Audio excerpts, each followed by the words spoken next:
So let's quickly have a look at what we are going to be covering today. And I'll tell you a few ground rules as well in terms of what kind of things that I want you guys to be aware of and what's available to you in this Zoom chat. So we're going to be covering what MMI actually is. So what are MMIs, multiple mini interviews, how to structure your answers. Okay, that's going to be very important. How to utilize your work experience. We're going to do a little bit of an example work experience that we're going to look at.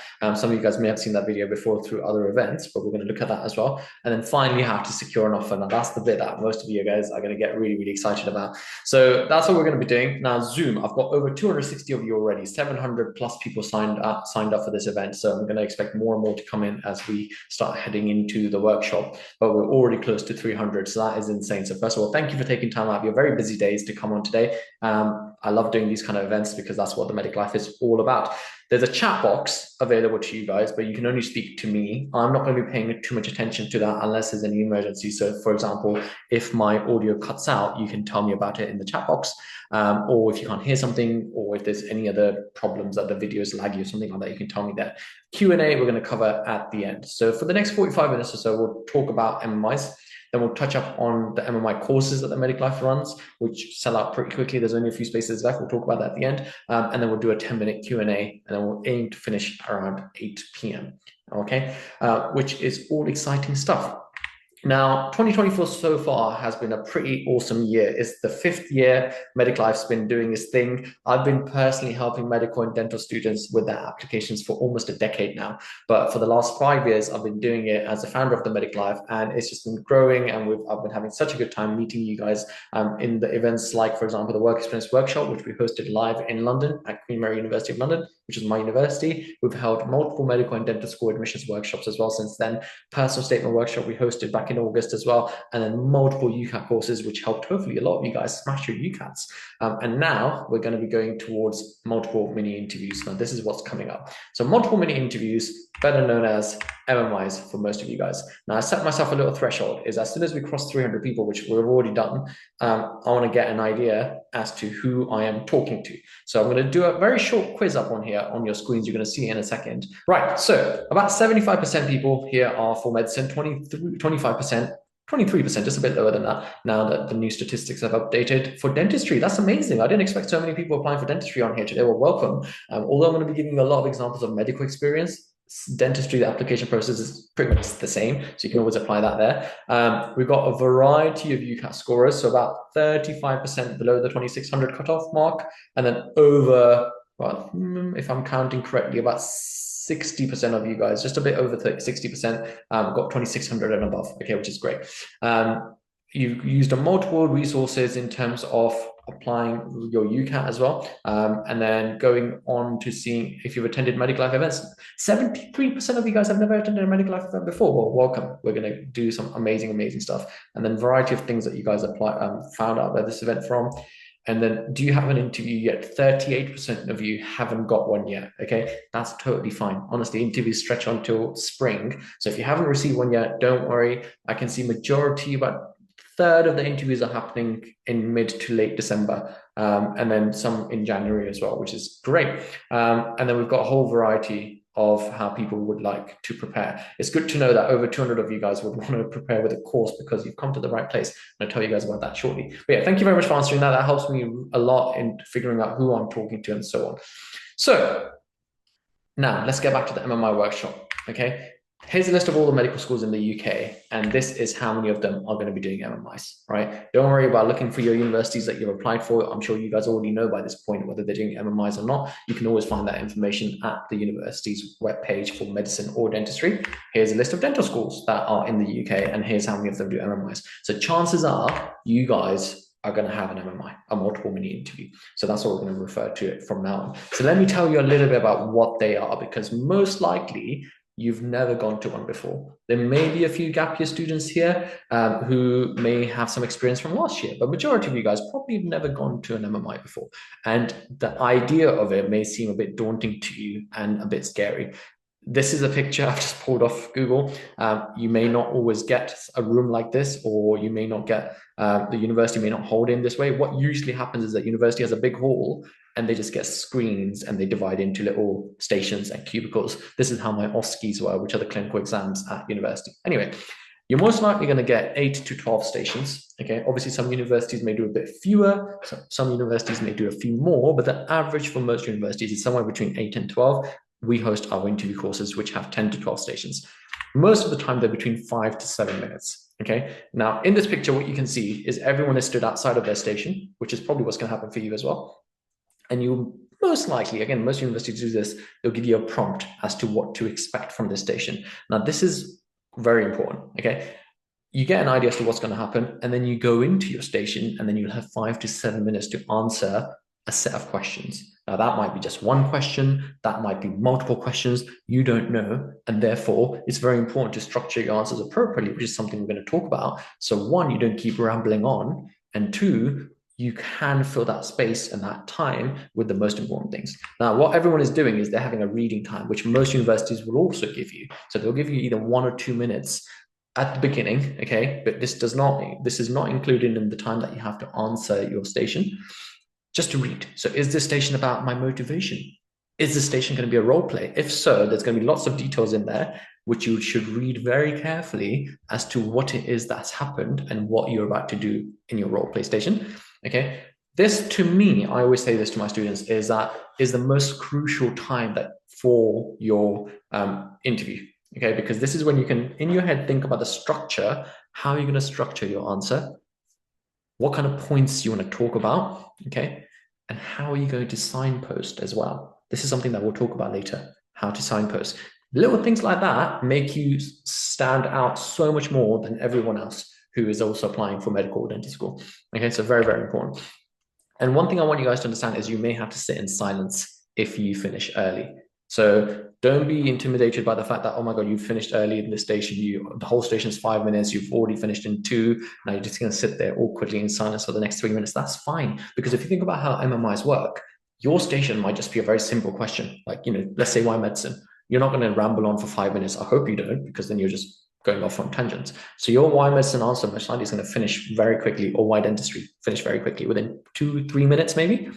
So then you've got the rest of that time to kill if the interview doesn't have any more questions. Whereas the next door might be a role play station, which will take up that entire time. All right, or a different station, which will take up that entire time. So that's why sometimes you may have to sit in silence. So don't worry, that's completely normal, and it's something that you need to get used to. Let's have a little look at pros and cons. And someone has asked if there's going to be slides. Unfortunately, I'm not going to be sending you slides, but I am recording this meeting, so that meeting will be up and you guys will get a recording of this meeting later on. So make notes, which is good, but don't worry about having all the slides, okay? So let's have a look at some of the cons that are associated with MMIs, okay? It's long and tiring. The whole thing will be hours. Right. So I've seen some emails that have been sent out from certain universities, and they're asking people to come in for like 3 hours at a time or 4 hours. There's like registration. The actual MMI circuit is probably about an hour, sometimes stretching to an hour and a half. Not always. Usually they're between 40 to 60 minutes. So it is long and tiring compared to your standard 15 or 20-minute panel interview.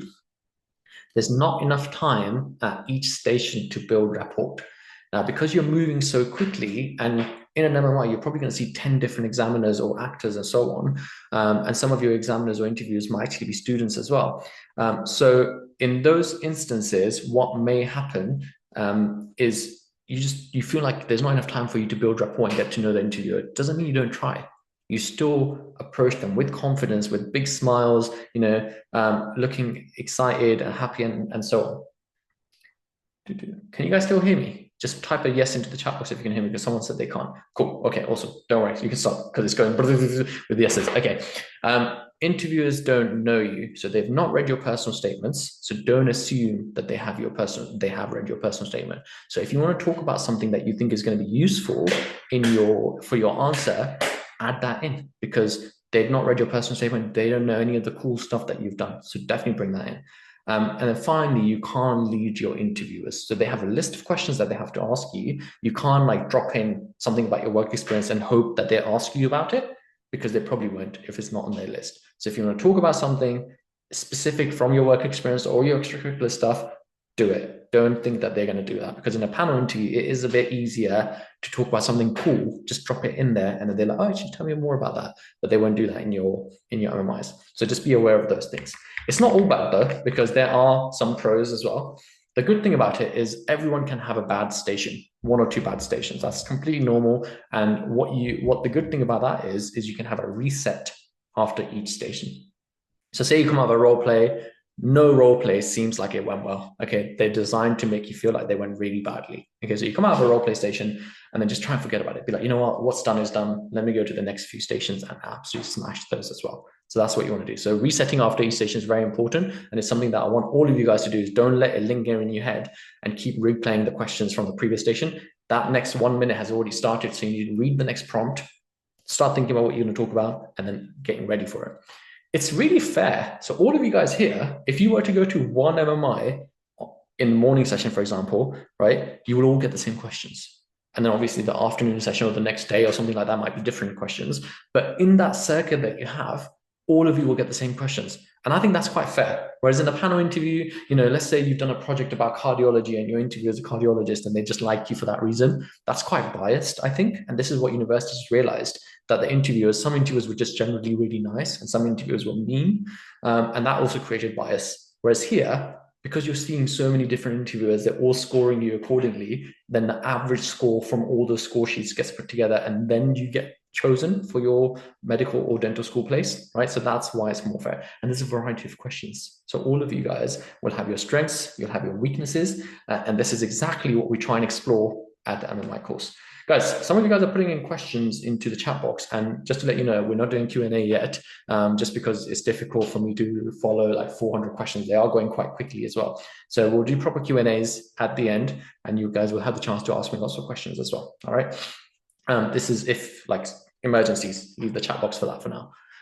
Says the A&E doctor guy, right?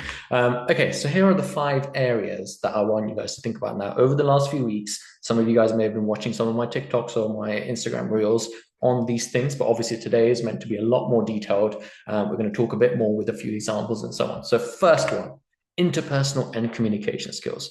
Now, this is something that is so important. I truly believe that 90% of what I do as a doctor is this, interpersonal communication skills. I'm trying to understand what my patients are here for in A&E for.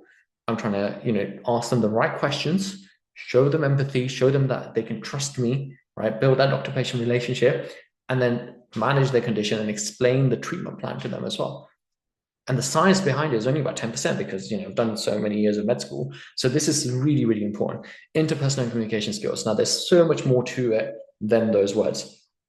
Your verbal communication. So this is where your verbal and non-verbal communication skills are going to get assessed.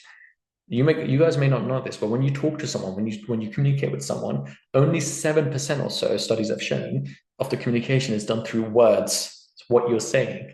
93% comes from hand gestures, the tone of your voice, the volume of your voice, whether you get excited when you talk about certain things. Are you showing empathy, right? Are you listening? Listening is a big part of it as well, right? So those are all the things that you want to think about. Now, this is going to get assessed throughout the whole interview, all right? All the stations, they're going to assess you, but mainly in your role play stations. So we're going to have a look at a few examples of what role play stations can look like. Now, the purpose of role play stations is to throw you in the deep end. And this is something that I'm sure if I asked you guys, everyone will put their hand up saying, yes, I'm scared about the role play station. I still would be nervous about going to a role play station, even though I've been doing it for so long, right? But the reason is because it's like unexpected, it's a bit artificial. You also know that the person out there is trying to get you. But despite that, you're going to show them your best self, all right? And the candidates who do really well, the ones just listen.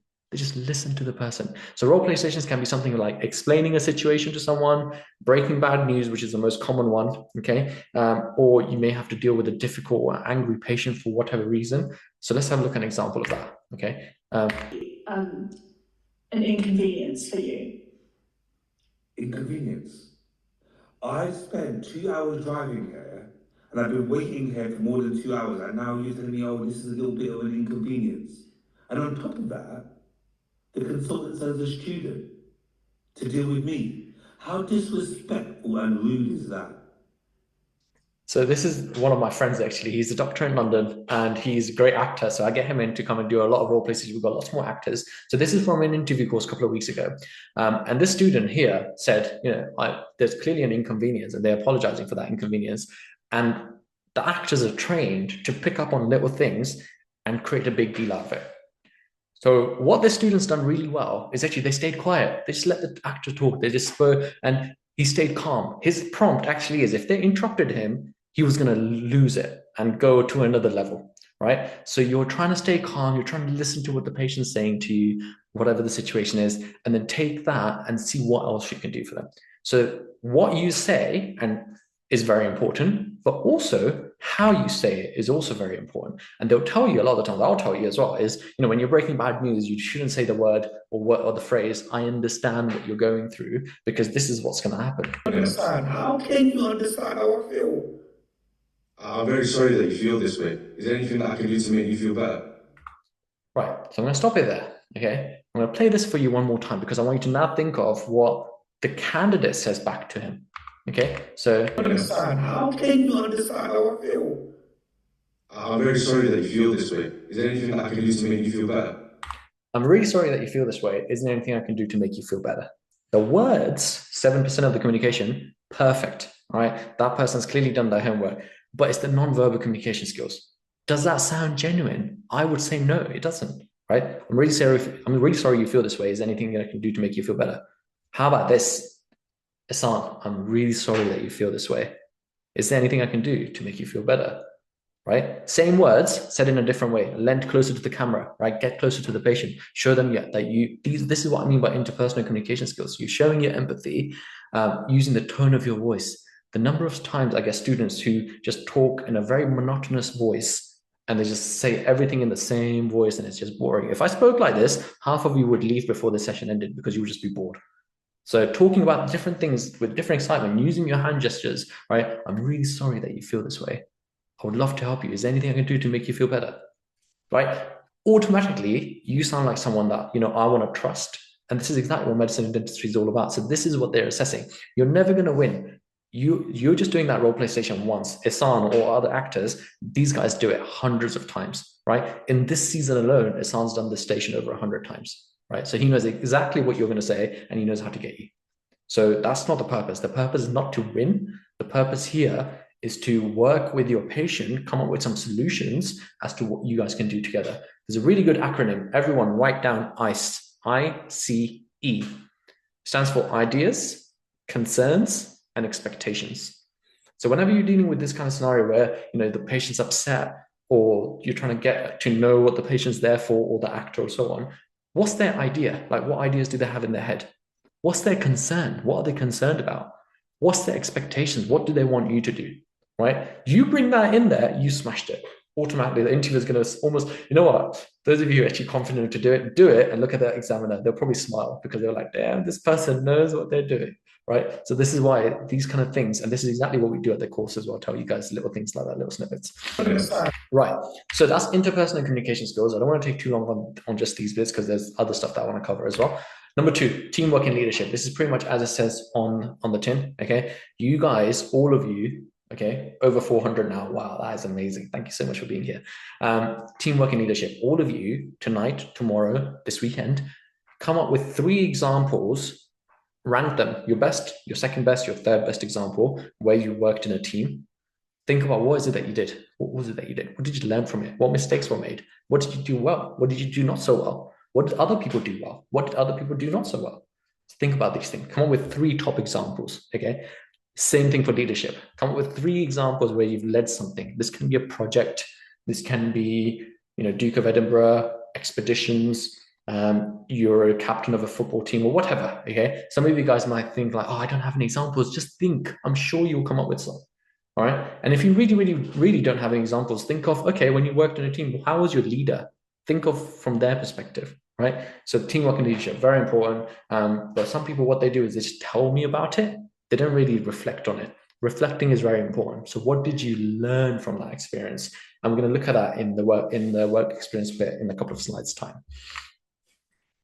Preparation and motivation. Now, this arguably is one of the most important things. This is why you're there, okay? What have you done so far to realize that medicine or dentistry are the right career paths for you? And those are the courses that you want to go on, okay? Think about other courses that you've also looked at. Look at, nursing, healthcare, other roles, biomedicine, dental nursing, dental hygienist, those kind of roles. Why are they slightly different to what you really want to do?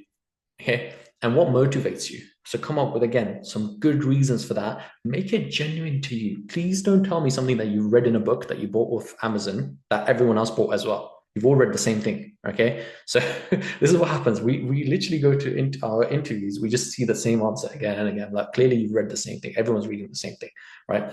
Come up with a genuine answer, okay? Why is it that you really want to do it?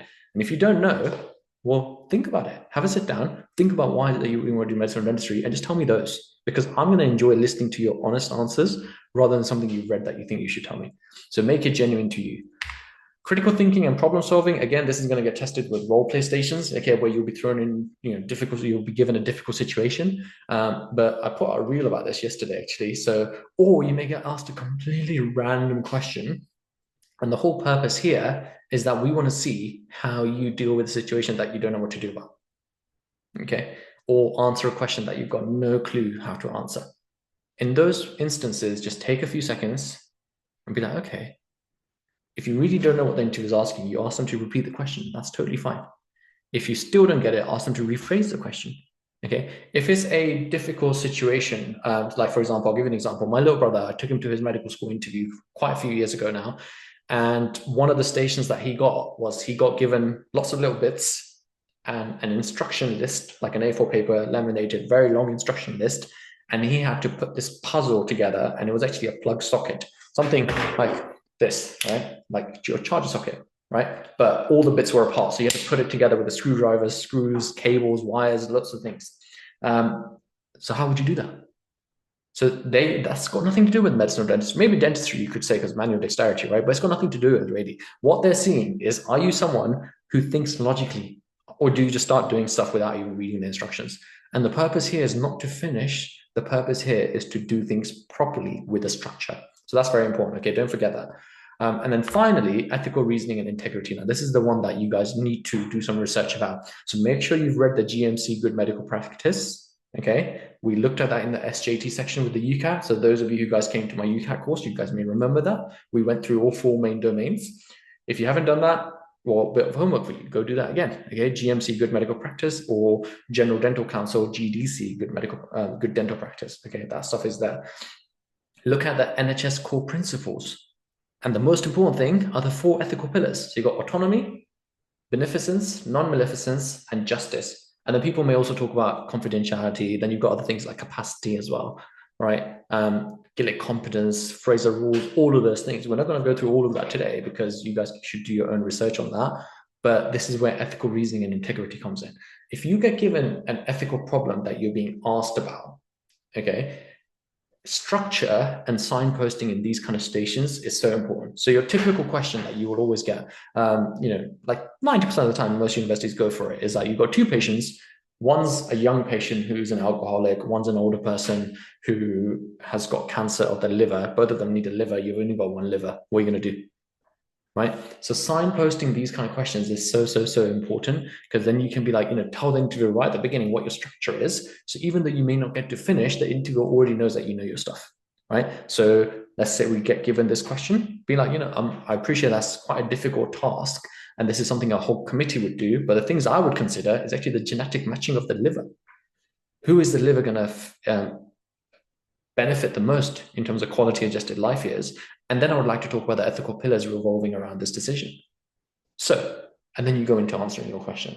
Now, that initial bit of introduction and signposting, I promise you, the interviewer, upon hearing that, has already decided that they're going to give you the place, right? Because we do interview courses every weekend, and only about 2 or 3 candidates do it really well. The rest of them kind of need to be taught in, like I'm teaching you guys right now.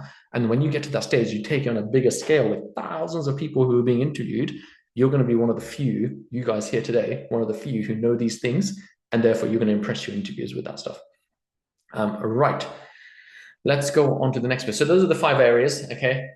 Think about your examples that you guys need to work on, reflect upon, okay? And also do some research on the ethical reasoning bits, and it's just core values, the ethical pillars. These are all slightly different things, okay? Right, so let's go on how to structure. This is arguably the most important slide from today, all right?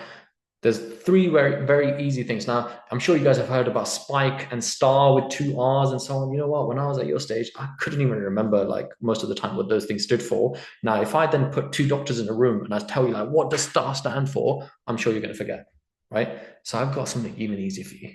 Okay, it's not an acronym. It's just 3 simple steps. Answer the question that you're being asked.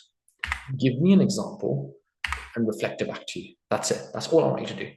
Right? Forget the whole situation, blah, blah, blah, blah, blah. Because honestly, that for me, I don't know if about you guys, but that for me, I always used to think that's too much, makes you feel like you're rambling on, and instead do that instead. Okay, so when you're doing your preparation, come up with 3 bullet points for your answer. So let's think about, and I'm going to give you guys a demonstration now. Let's think about work experience. So you get asked about your work experience, right? And whenever you go into any station, this is something I was going to say to you in the previous slide, actually. Let's go back here. Whenever you get to any station in your 1-minute reading time, have a think. What is the purpose of that station? You're not just going to your interview for a chat. There's only 2 purposes. One is they want to know why you should be given the offer. So why you? And the other is, why is it that you want to do medicine or dentistry? So why have you applied to this course? Those are the only 2 things. And then some of the other stations like role plays, obviously, those are designed to see, again, why you? What is it about you, your communication skills? So those stations are focused on you, whereas some stations are focused on why is it that you want to do medicine, or why is it that you want to do dentistry? So always think about those things, okay? So when we come to a station where you're about to get asked about your work experience, this is a bit of both. It's about why you want to do medicine or dentistry, and also why should we take you, right? So you need to address those things, both of those things, with your answer. So when you're prepping, okay, prep in bullet point form. So answer the question, kind of lay out what actually the situation was. So I'm going to give you that bullet point. Bullet point number 1 is my work experience with the orthopedic team. That's it. Everything else is in my head because I'd lived it, I reflected upon it many times, and I know what I want to say. The example I'm going to give is the hip operation. Okay, that's it. Again, like, because if you over rehearse, your answer becomes over rehearsed. And if you try and write out a paragraph and try and remember everything, you're going to forget it. The stress of the day, in the interview course, at the interview, with the pressure, you're not going to be able to remember entire paragraphs. So do not do that. That's a mistake I made, and I want you guys to avoid that mistake. Okay, so always write bullet points. So orthopedic team that I was with, the example I'm going to give is the femur fracture. Okay. And then the way I'm going to reflect it back to me is how I also had similar skills during my gap year job. So over the next couple of minutes, I'm going to give you guys my answer. And you guys can have a listen to that answer, think about how I've structured it, and if actually you guys are interested by my answer. And as an interviewer, would you like that answer? Right, so let's give it a go. So Bakhtar, tell us about your work experience. Okay. I was actually very fortunate. I had the opportunity to go to quite a few different, for example, teams, orthopedic team. I went to a GP practice. I did a bit of psychiatry work experience as well. But the one I want to tell you about today is the week that I spent with the orthopedic team at Hamilton Hospital. And I was very fortunate. I got to see some of the junior doctors with their ward round, doing their jobs. I sat in the clinics with the registrar and the consultant. But my favorite day out of all of this was when the consultant actually asked me, do you want to come into theatre? Because they're going to operate on an old lady who had a fall and fractured her femur. And I was so excited. I almost jumped out, jumped in there and said, yes, I really want to go. When I got to the theatre, the nurses were lovely. They showed me how to scrub in, how to wash my hands and gown up aseptically. And then whilst we were waiting for the patient, the consultant kind of showed me the x-ray where the break was, gave me a bit of teaching in that moment. And I felt like a medical student already. And it just made me so happy. And it made me realize, like, oh my God, imagine like the next 5 to 6 years of doing more of this. It would be amazing. So anyways, the operation starts. The registrar was the one who was leading the operation, and the consultant was just teaching and assisting, more for training as well. And halfway into the operation, they dissected down to the bone. And all of a sudden, what I see is blood spurting out of this woman's leg. And in my head, I'm thinking, this is an absolute disaster. This lady's probably going to bleed out. I'd read somewhere that you can bleed out from a big artery within minutes. So in my head, I'm thinking, oh my God, this is a disaster. This lady's probably going to die. What's going to happen to this team? This is going to be so problematic, and there's so many consequences of this. But what I saw on the other side of the table was completely different. The consultant and the registrar, they stayed really calm. The whole team stayed really calm. The consultant put a little bit of gauze on where the bleed was coming from, and the registrar just cauterized the artery. I learned these things. When I spoke to them afterwards, And from my side, what I thought was an absolute disaster, something so stressful, such a difficult situation, these guys handled it with such calmness, such professionalism, using the communication and team working skills that they've obviously evolved over years and years of training. And I remember taking the bus home and thinking, replaying that scene over and over again in my head, thinking like, have I ever done this? Could I ever do something like this? How many years does it take to get to that level?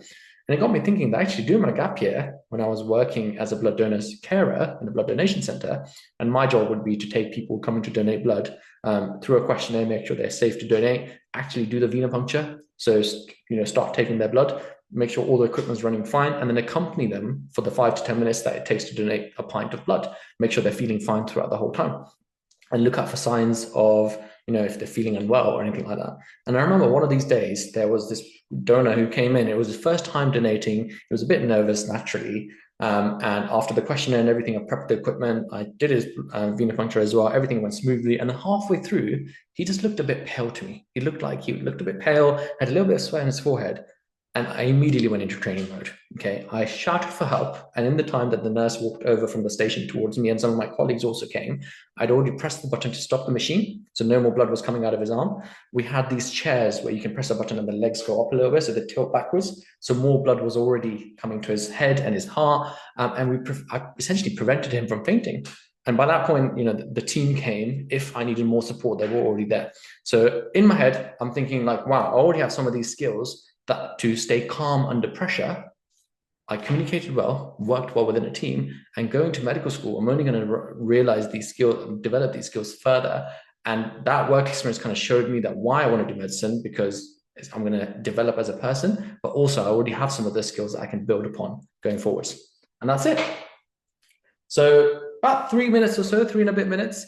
And what it does is it basically gets your interviewer to follow you through. And if they want to cut you off at some point, fine, they can do so. But we've already explained to them what you saw from the work experience. But that final bit, reflecting it back to you, is super, super important, because that helps the interviewer see that actually you've already done some thinking. You've already done some thinking about how you're going to develop yourself as a person and what you hope to achieve when you come to medical dental school, because those are the key things that you're answering. Although this question is about, tell me about your work experience, the key things here is, yes, I want to do medicine for that reason. And also, this is why you should take me, because I've got these skills, right? So always think about those things, but be very careful to answer the question that you're being asked. So related to your work experience, always don't change the question. Right, so what we're going to do now is give you guys some more examples of what that looks like. Now, some of you guys may have seen this video at the work experience workship I ran earlier. Some of you guys have been coming to your schools to give this talk. So we're going to only play a very short segment of this simulation that I ran with a few of my colleagues. So Maya on the left, Vic at the back, Emily next to me, and then myself, the four of us, we were all doctors together that worked in the same hospital. We borrowed the simulation suite and we ran a simulation where a patient becomes unwell and then goes into cardiac arrest. So I'm only going to play about 2 minutes of this video from the whole thing. And what I want you guys to focus on is our communication and team working. And what I'm going to do after that is show you how you can use these examples or examples like this in an answer when you are talking about, for example, doctors have, a lot of the time students say, oh, doctors have great communication skills or they have great team working skills. They don't elaborate. So using specific examples and then relating it back to you is how you impress your interviewers even more. So I'm going to stop my screen share here for a second.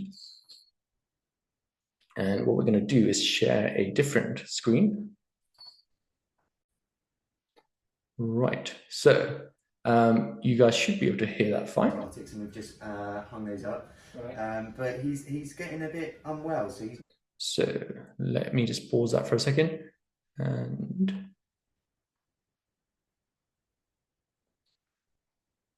using an 8 now. Can you guys hear that okay? Drop a yes into the chat box if you can. He's a bit more tachycardic and his blood pressure. All right, amazing. Stop. There's too many yeses. Okay, so what we're going to do is we're going to skip this video. We're going to skip it to after the patient goes into cardiac arrest. Okay, and I start CPR. And then we call for the cardiac arrest team to come. So that's where we're going to start. Double two call. Sure. And ask for adult cardiac arrest team to come over to this wall, please. Can I put out a cardiac arrest call for an adult in AMU? Hi, Emily. Hi, my name's back. Are you able to take over from me? I'll count you in. So 5, 4, 3, 2, 1. Okay. Can we just get the pads? Right, so that right there, okay. Emily, can you take over? I'm going to count you in 5, 4, 3, 2, 1, and then boom, Emily moves in. We've not interrupted any CPR. So that in itself is an example of great, clear communication skills under a high stress environment, which is, patient going into cardiac arrest. So you can use that example. So rather than saying, oh, doctors have great communication skills and I want to develop these further, you can use that exact example. So during a work experience opportunity where I witnessed a cardiac arrest simulation and a team of doctors working on that patient, it was a really stressful environment. And when the doctors were swapping the CPR, the compressions, they did this thing which was really interesting. They counted down from 5, 4, 3, 2, 1, and then the other doctor swapped over. So there were no delays. I think that type of very clear communication is something that you develop throughout med school. I've done something similar. Then you talk about your experience, whatever you've done, where you used good communication to deal with the situation. Right, let's carry on. I'm just going to go ahead and attach the pads around you, Emily. Okay. Sorry, I'm just going to get past you. Thank you. Hi there. Hi, my name's Back. I'm one of the medical SHOs. Hello. So we've got Sam here. He's a 34-year-old chap who's come in with cellulitis, was given flucloxacillin and allergic to penicillin. Yeah. So we've just got compressions going on. What I want you guys to also do is something that Emily's doing. She's doing 30 compressions. She's thinking about that. So she's doing 30 compressions on the chest. And then she's telling Vic, okay, you need to now ventilate the patient. So 2 breaths. So these guys are communicating with themselves as well. That's something that we're doing efficiently as a team. I'm leading the scenario from the end of the bed, and Maya is about to go into the defibrillator, which is quite a dangerous machine because that's what's going to shock the patient, but can also shock us as well. Now, can I ask you to just get a defib pad? So let's get the rhythm check switched out.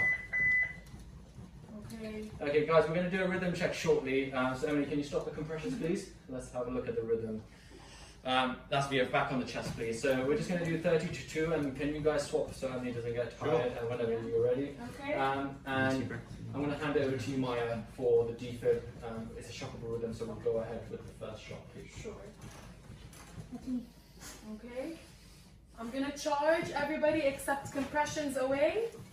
Right, now this is a bit that's really, really important. And some of you guys are asking if you can use this exact example. Of course you can use this exact example. A lot of you guys think that work experience is always like in hospital, whatever. It doesn't have to be. It can be anywhere. It can either be good communication that you've seen in a shop, right? It's not even a hospital. And so in this case, you can actually tell the interviewer, be like, I went into a virtual work experience where a team of doctors ran a cardiac arrest simulation, and I was able to observe a cardiac arrest simulation. This is what I witnessed. Perfectly fine. Totally fine. Okay. Some universities have exact requirements as to what kind of work experience you want, but most of them don't because they know how difficult it is to get in hospital work experience, right? So anyway, listen to what Maya just said. Maya said, okay, I'm going to charge everyone but compressions away because now she's been given the control of this situation because she's about to press a button that could potentially injure all of us. Charging. Compressions away. Shocking. Everyone back on the chest, please.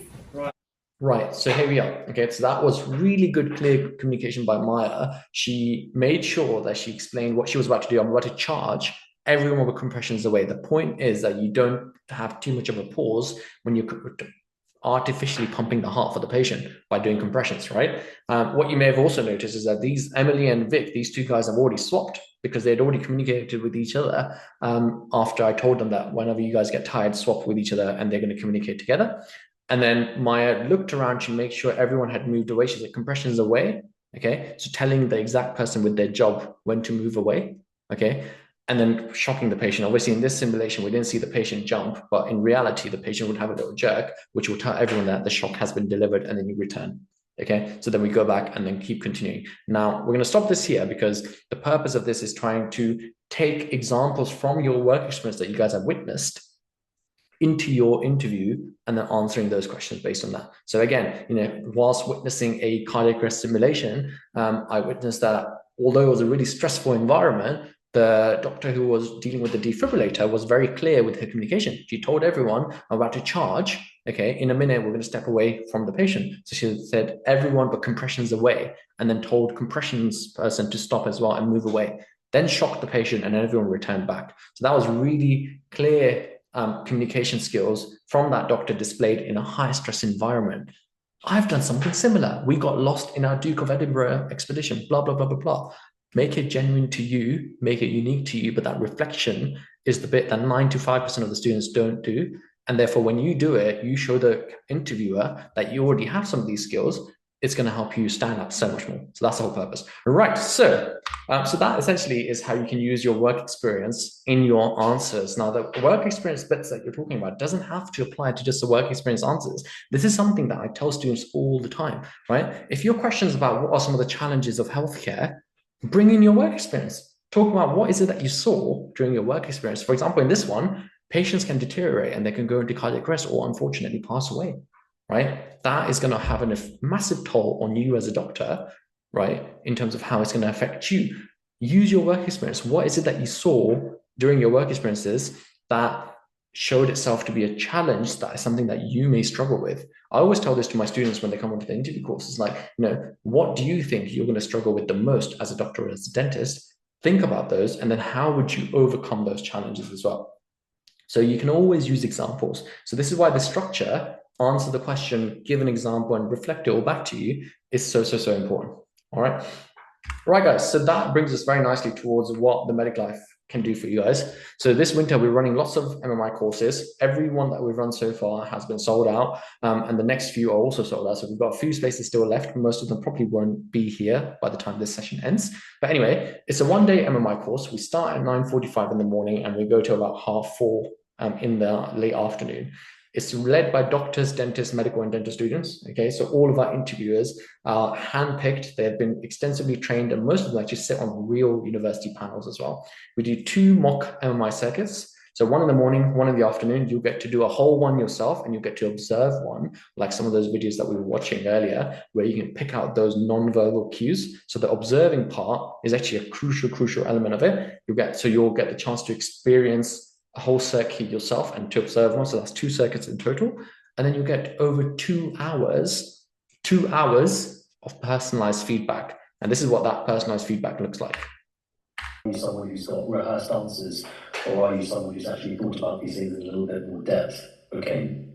Now, in terms of all of your answers that you gave, there seemed to be a little bit of a theme of just quite general answers, things that weren't really specific to you, okay? And what we're really looking for is for you to sell yourself here. That's what these questions are designed for. So I want to know from you, what are the specific things that you have learned from in your work experience or frick it, okay, that will make you a good dentist? Right, so I'm going to stop it here because the reason that we run, there's a timer in the back you can see as well, is the way we run our sessions is basically we give you a station, we give you reading time like you will have in real life, 1 minute, then we do a station for 5 minutes, and then we do a 3-minute feedback session after each station. And the purpose of that is Ryan, in this case, he's a GP trainee in London. He's someone I went to school with 14 years ago, and I've known him for a very long time. We've gone through a lot of challenges together. Obviously, both of us working as doctors together, having experience from many universities that we've been to, but also sits on a panel at a specific university as well sometimes. So what we do is we give you feedback based on exactly what you said. It's not generic feedback. We are not here to give you boring generic feedback that you can read somewhere. It is tailored to you. So in this case, for example, this student gave a very generic answer. And Ryan's telling them that is a generic answer. What you need to do is actually pick out exact examples. For example, the cricket thing that you talked about, tell me a bit more about it. Okay. And that's how you can tailor it. So what you then do is you take that feedback, you go to the next station, do that station a little bit better. And then that interview will give you more feedback.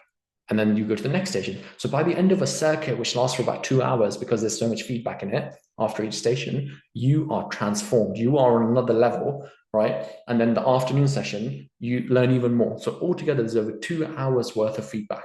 And this is why we have a 98% success rate. And we offer a full money back guarantee, okay? No other company can do that because what I used to work for others, what they tend to do is they just randomly pick interviewers and just run courses, and the quality is not there. We pride on our quality. So the courses are £99. As you can see, these are all the ones that we're doing this year. A lot of them have already happened, or the ones that are happening this weekend are sold out. So we are currently sold out till the 7th of December. And even on the 7th, I've only got 1 space left. 8th, I've got about 5 or 6 spaces left. And because I knew that this was going to be a very popular course, I've put on an extra date of the 14th of December, and that's most likely going to be it. So Those of you, some of you have already come to a course, some of you are thinking about one. Well, you should act pretty quick because they do go out quite fast. Now, last time I ran this event in October, some of you guys may have been there as well, actually. By the time we finished the Q&A, the tickets were already sold out. So I had to then plan extra dates, which we've thankfully been able to do. So yes, someone's asking, is there a bursary available? If you go onto the bursaries page, there is a bursary available, but I would highly recommend that you just buy a course and then apply for the bursary after, and I can always refund you 50%, which is what the bursary is, because by the time, we get to the end of even today, I'm suspecting most of these tickets are going to be gone. So if you're interested in coming along to the full day course, which runs from 9:45 to 4:30, 2 mock MMI circuits with doctors, dentists, medical and dental students with over 2 hours plus worth of feedback, scan this QR code and get yourself a ticket. Now, one more thing I just want to let you guys know is if for some reason all the tickets show to be sold out, currently the availability is 7th of December, 8th of December, and then 14th of December. This weekend is pretty much all gone. If they show sold out, just give it a few minutes, refresh it after this talk is over, because what happened last time is lots of people put the courses in their basket and there's a 5-minute timer on the basket. And then some of them bought it, some of them didn't. And then those courses came back online again. So if you don't get one and you really want one, just refresh your screen in a few minutes time, and then you may be able to get one again. Someone was asking earlier if it's applicable to graduate entry students as well. 100% yes. So the way we've designed this course is it's applicable to medics, dentists, grads, gap year students, all of them, because it's tailored to you. So whatever you've done, that's what you'll get feedback on, okay? Because the questions there's such a variety of questions that we'll be running. Will you be running any sessions for January? No, because if you've got an interview in January, you need to start prepping now, right, guys? No matter when you interview, you need to start prepping now. Don't wait till you get an interview before you sign on to a course. And this is something that I got today, actually. I put a story on my email today. I put a story on my Instagram today because someone said, I've got an interview in 5 days. I only just found out, can I do a course? And I'm like, I'm really sorry, this weekend sold out, man. Like, what can I do? But yeah, so always get onto an interview course. And again, a question about the money back guarantee. So super simple. You come onto our course, then you go to an interview. And if despite doing our course, you don't get any offers, let me know, we'll give you your money back. Simple as that, okay? So the money back guarantee terms are right at the bottom of that page when you scan that QR code anyway, but that's how we do it. Cool, so what we're gonna do, final bit, is over the next few weeks, I'm also gonna be doing lots of information on my social media channels. So Instagram is a QR code on the left, and the TikTok, the QR code on the right. So you guys can scan that. You can start following the Medic Life if you don't already. On Instagram, we also have a medical school broadcast channel where I put the reels that you may miss or something, or other crucial information. So you can join that channel as well, just so you don't miss out any information. So I'm going to keep giving you guys more tips. And obviously, if you come on to the interview course, you're going to get tons more tips, right? So what we'll do now, perfect timing, because we saved 10 minutes right at the end for our Q&A session. 2 QR codes. One on the left is for the MMI course, if you guys want to come along to that. And then the one on the right is for the broadcast channel. Thank you so much, guys, for coming on today. The recording of this session, I'll put up in the next few days onto the website. I'll email you guys as well. Are there any dates after December? At the moment, there aren't. So if you are thinking of getting ready for an interview after December, get the 14th December course. Okay, I would highly recommend it. Can I just get a yes? Just pop in a yes into the chat box if you would like a date in January for an interview course. I just want to see how many of you guys would like that. Okay, quite a lot. Fine. Okay, I might do one. We'll see how these courses go. But I would always say that if you guys don't wait to get an interview before you start prepping and come to an interview course. Okay, this is why I would say is do an interview course, get all that feedback, get all that information that you need, and then you can keep improving that. Then you know what kind of things you're already doing that work really well. Okay, so that's why it's super important to come on to early.